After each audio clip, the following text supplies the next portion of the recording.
Assalamualaikum warahmatullahi wabarakatuh. Saya Khadijah Makarim. Topik kita kali ini adalah jangan ucapkan kata yang satu ini saat bimbingan dan sidang skripsi. Nah, kata apa ini teman-teman sekalian? Saya ingin sampaikan bahwa kenapa saya memilih topik ini, karena ini banyak sekali diucapkan oleh mahasiswa saat bimbingan skripsi dan saat sidang skripsi.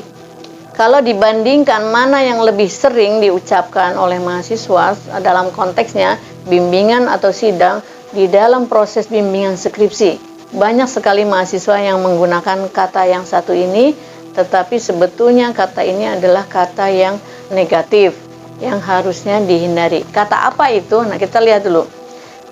Yang pertama yang ingin saya sampaikan dulu kepada teman-teman, jika kamu ingin sukses di dalam bimbingan skripsi dan ingin sukses di dalam sidang skripsi, maka sebaiknya dalam proses komunikasinya harus bersikap jujur.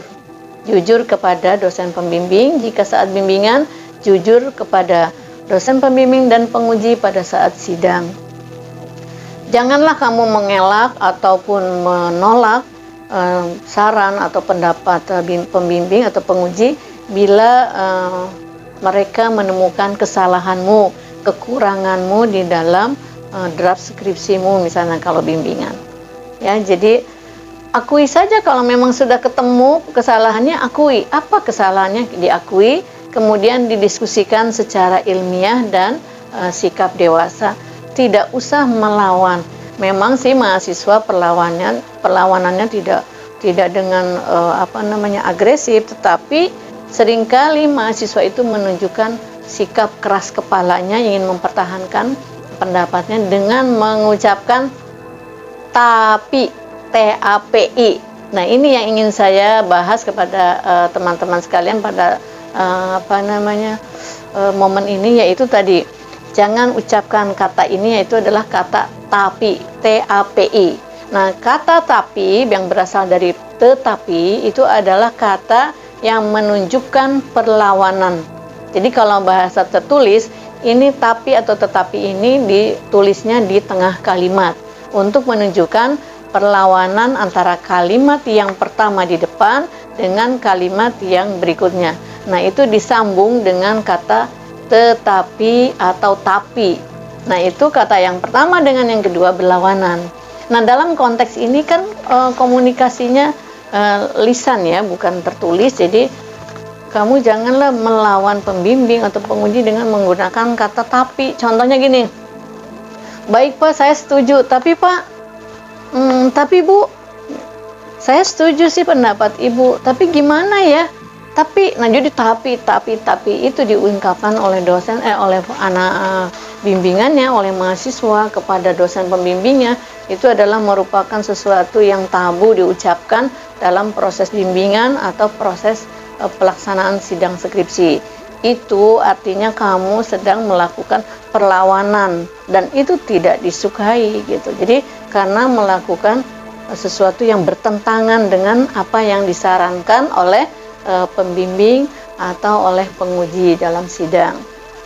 Nah, harapan pembimbing di dalam, sekarang pembimbing dulu.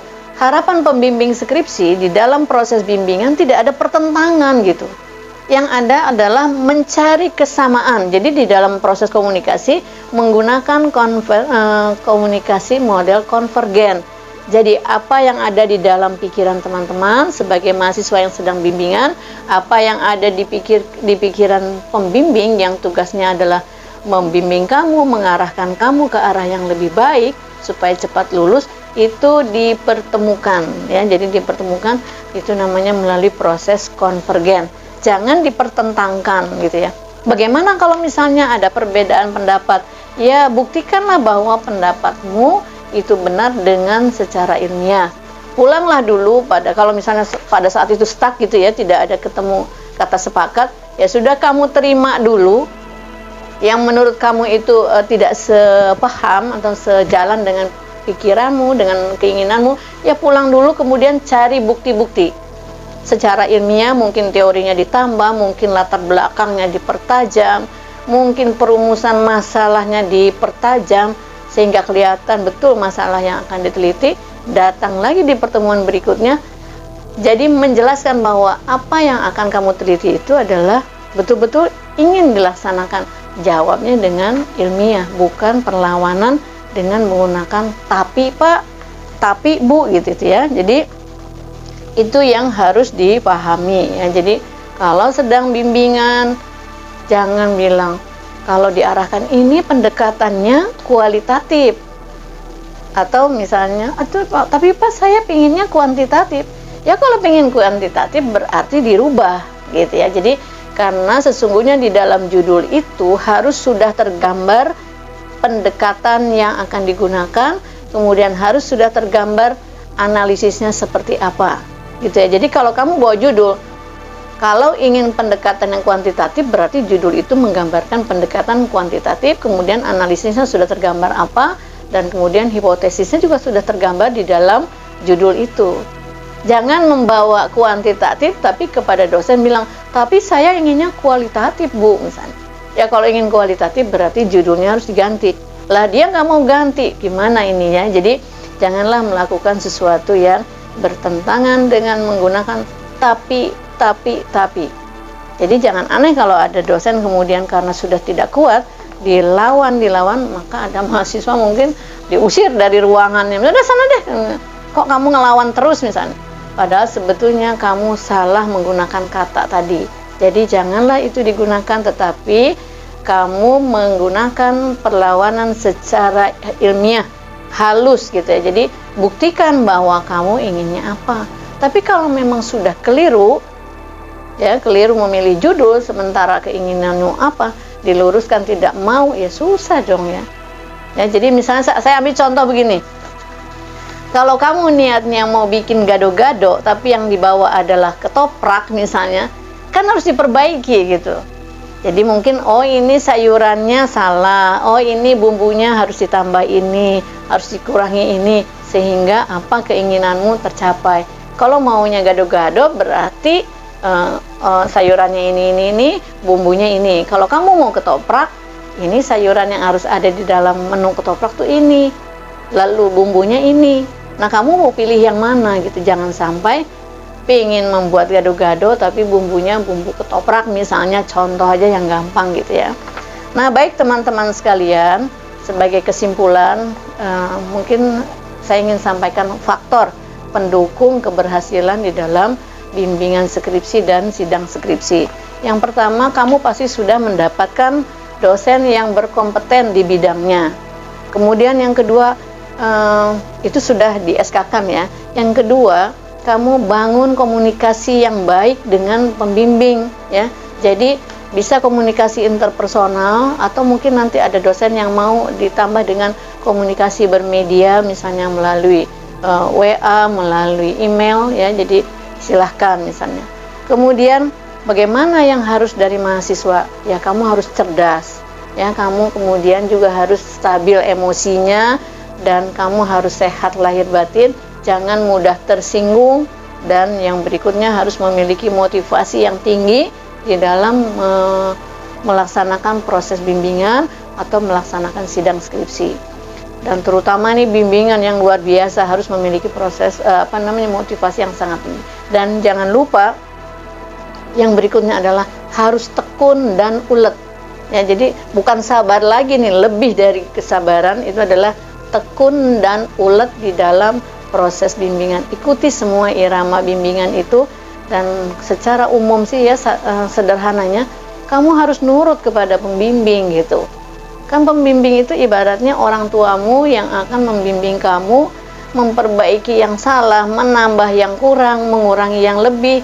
Jadi kamu itu harus nurut. Kalau nggak nurut nanti gimana? Jadi akan terjadi pertentangan yang menyebabkan komunikasi tidak lancar, komunikasi terhambat. Jangan lupa, kesan pertama kamu bertemu pembimbing itu akan mempengaruhi tahapan pertemuan-pertemuan yang berikutnya. Oleh karena itu, usahakanlah pada saat pertama kali kamu bertemu membawa judul yang sudah dikonsultasikan kepada mentor. Makanya saya bilang konsultasikan kepada mentor, supaya ketika kamu bertemu pertama kali dengan pembimbing, kamu sudah percaya diri, sudah bisa menciptakan hubungan yang baik, supaya pertemuan-pertemuan berikutnya akan lancar ya.